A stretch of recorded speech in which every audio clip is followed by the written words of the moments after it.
tanggal 16 Mei, hari ke-137. Bacaan Ayub pasal 1 sampai pasal 3. Tetap percaya saat tak ada jawaban. Garis besar.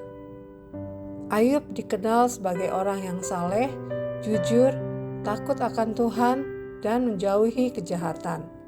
Tapi tanpa sepengetahuannya, sebuah perdebatan terjadi di surga.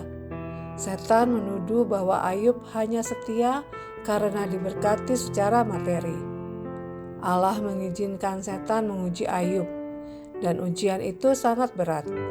Ia kehilangan harta, anak-anak, kesehatannya, dan dihina oleh banyak orang. Namun di tengah rasa sakit yang luar biasa, Ayub tidak menyalahkan Tuhan. Ia tetap menyembah meski hatinya penuh pertanyaan dan kesedihan.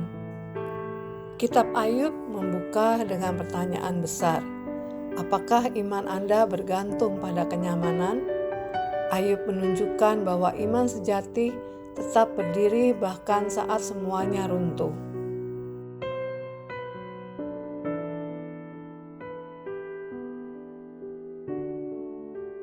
Renungan harian. Anda punya musuh yang tidak terlihat, dan ia tidak bermain adil. Namanya iblis. Ia dikenal juga sebagai penuduh, pembohong, dan penghancur.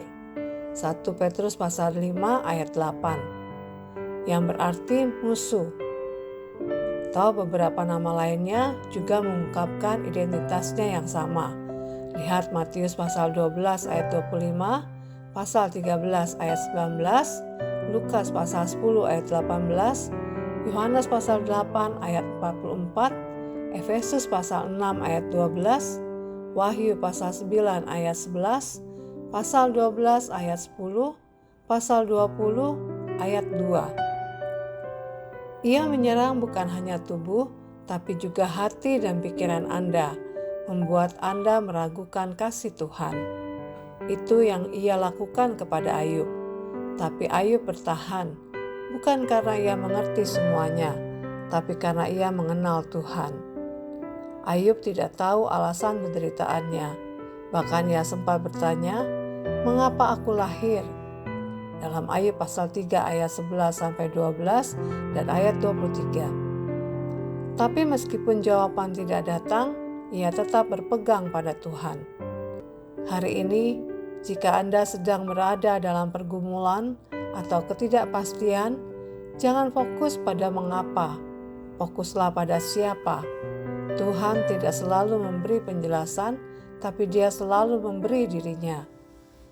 Tuliskan di jurnal Anda, "Saya tidak tahu jawaban hari ini, tapi saya tahu Tuhan saya tetap setia."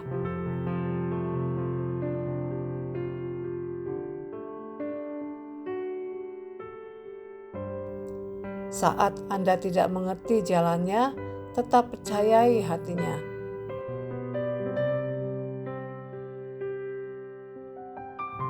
Pendalaman.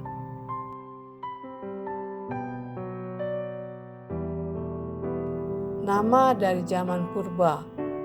Ayub pasal 1 ayat 1.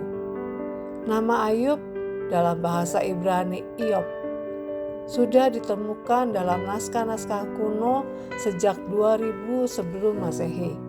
Ini menunjukkan bahwa kitab ini mungkin adalah yang paling tua dalam Alkitab. Berkabung dalam diam. Ayub pasal 2 ayat 13. 3 sahabat Ayub duduk bersamanya selama 7 hari tanpa berkata apapun. Ini adalah tradisi berkabung yang dalam, menunjukkan bahwa kadang kehadiran lebih bermakna dari kata-kata. Seperti dalam Kejadian pasal 50 ayat 10. Masa duka yang intens seringkali tak dibutuhkan penjelasan, hanya kesetiaan dan empati. Demikian renungan hari ini. Jika Anda ingin mendengarkan bacaan Alkitab hari ini, silakan buka tautan video yang tersedia di layar Anda. Amin. Tuhan Yesus memberkati.